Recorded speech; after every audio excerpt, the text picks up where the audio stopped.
খবর 24 সাথে আপনাকে স্বাগত। নতুন নতুন খবর জানার জন্য আমাদের চ্যানেলে চোখ রাখুন। শহরের ব্যবসা বাণিজ্যের প্রাণকেন্দ্র বড়বাজার, সারাদিন চলে কেনাবেচা, অলিতে গলিতে থাকে মানুষের ভিড়। শুক্রবার রাতে সেই বড়বাজারে শুনশান হতেই অভিযান চালালো কলকাতা পুলিশের স্পেশাল টাস্ক ফোর্স। কয়েকদিন আগে শিয়ালদহে সুরেন্দ্রনাথ কলেজের পাশ থেকে অস্ত্রসহ একাধিক যুবককে গ্রেপ্তার করে পুলিশ। উদ্ধার হয় অস্ত্র। সেই ধৃতদের জেরা করে পাওয়া তথ্যের ভিত্তিতেই এবার তল্লাশি চালানো হলো বড়বাজারে। শুক্রবার রাত 11টা নাগাদ তল্লাশি চালানো হয় বড়বাজার এলাকায়। সেখান থেকে উদ্ধার হয় আরও অস্ত্র।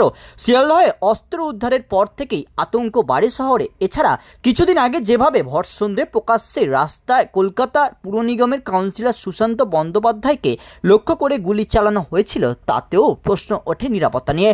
আর এবার আরও অস্ত্র উদ্ধার হয় বড়বাজার থেকে। এই অভিযানে 3 জনকে আটক করা হয়েছে। তাদের কাছ থেকে পাওয়া গেছে 2টি বন্দুক, 17 রাউন্ড গুলি, একটি গাড়ি। কি কাজে লাগানোর জন্য ওই অস্ত্র রাখা হয়েছিল তা এখনো স্পষ্ট নয় পুলিশের কাছে।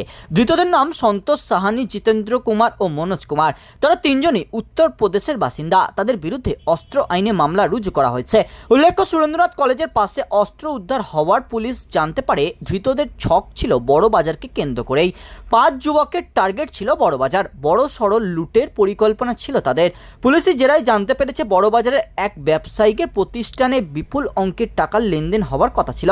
একেবারে পাকা খবর ছিল ধৃতদের কাছে। সেই খবর পেয়েই নাকি তারা আগ্নেয় অস্ত্র নিয়ে হাজির হয় কলকাতায়। ব্যুরো রিপোর্ট, খবর 24/7।